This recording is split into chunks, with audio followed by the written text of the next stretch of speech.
The hip-hop world caught a jolt when Pooh Shiesty let words fly that instantly reframed his relationship with Gucci Mane.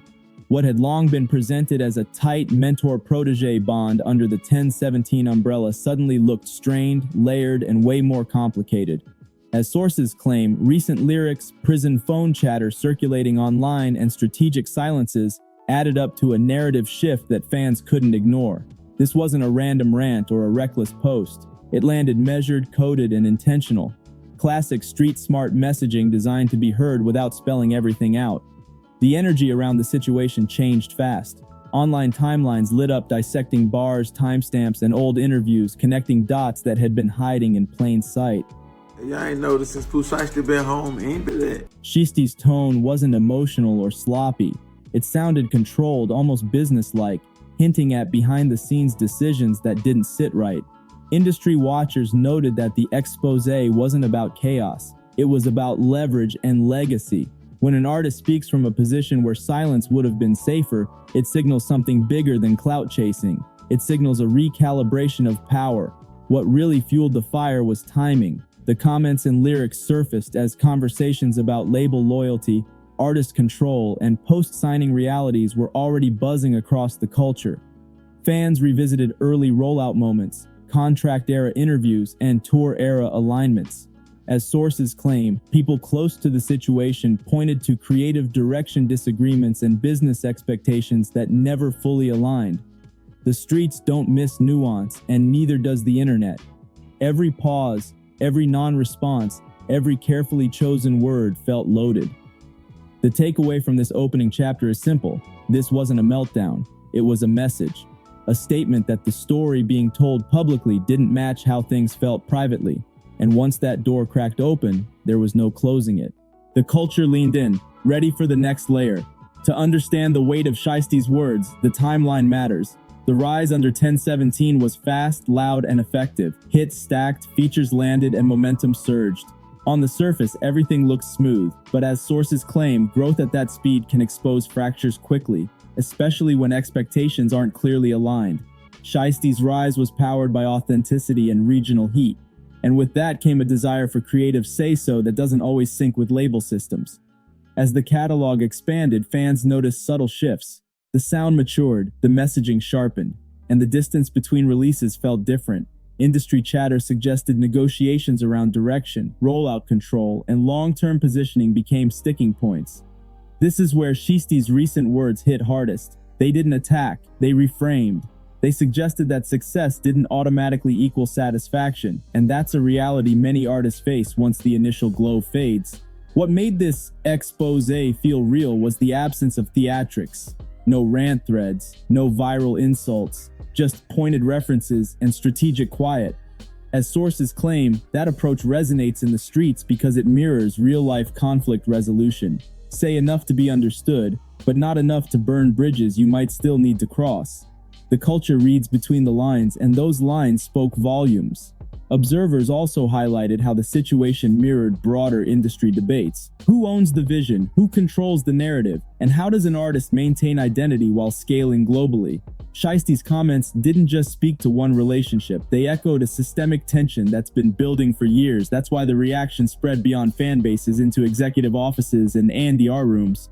Once the words hit, the internet went to work. Clips resurfaced, old quotes got replayed. Contract-era optimism was contrasted with present-day restraint. As sources claim, fans weren't just reacting, they were investigating.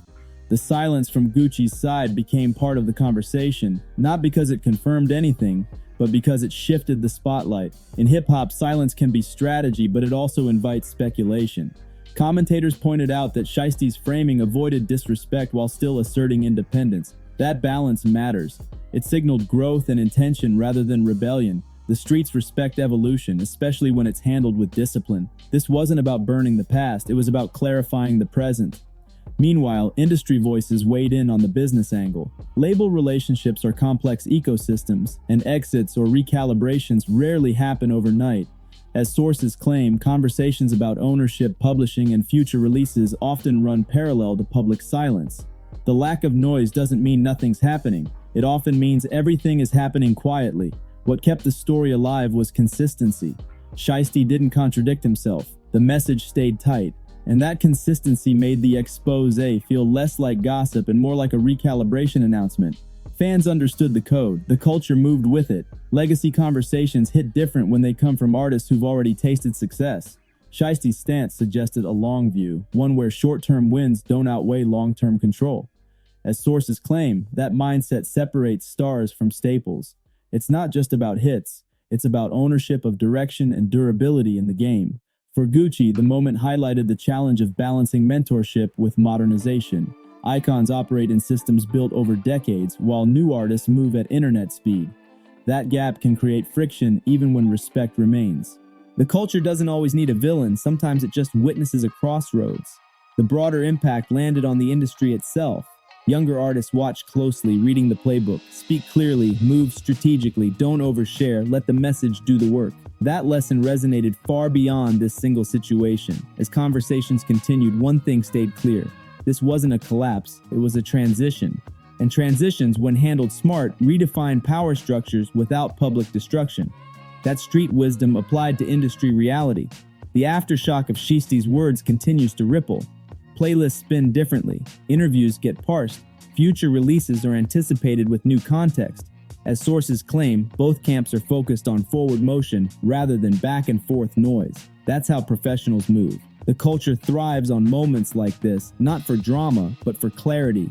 Fans gained insight into how artists protect their vision. The industry got another reminder that silence and strategy often speak louder than headlines.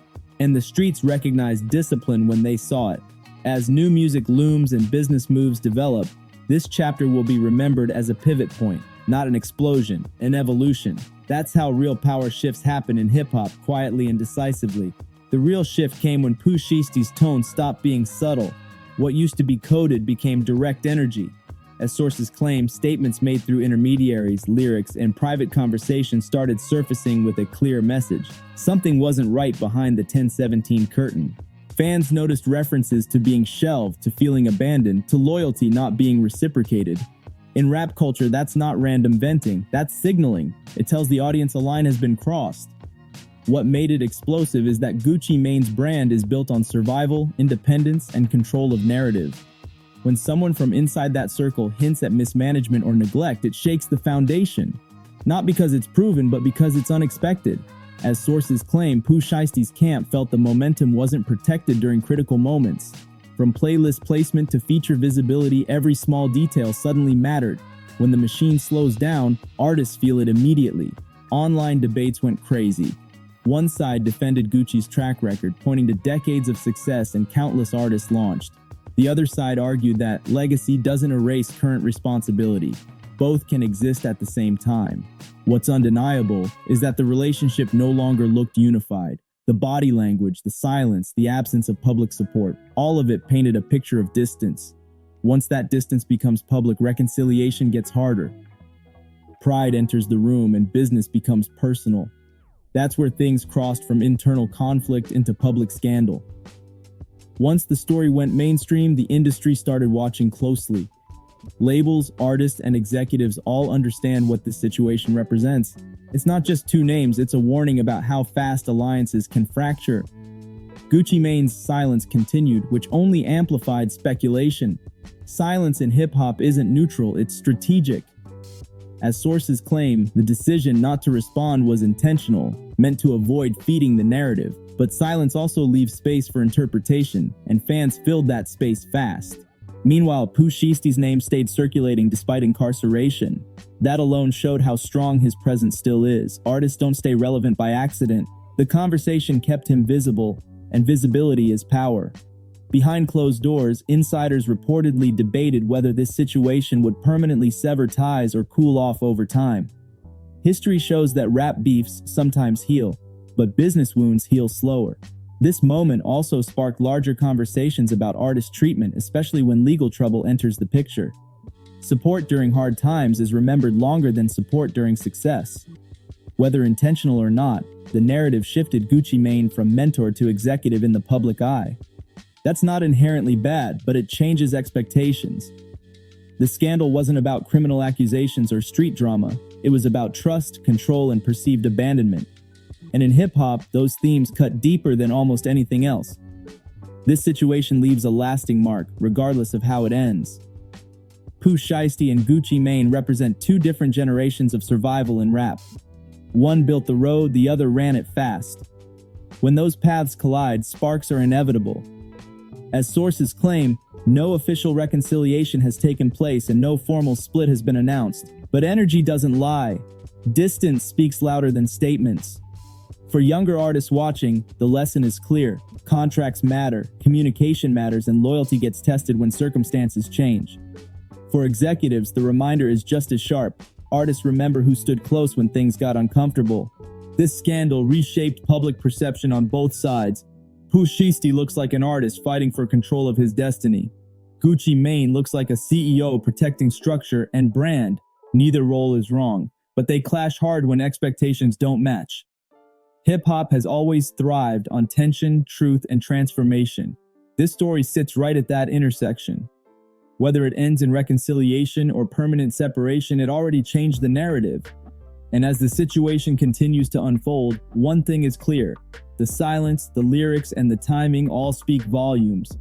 If this breakdown delivered value, like the video and subscribe for more deep dives into hip-hop's biggest moments and power moves.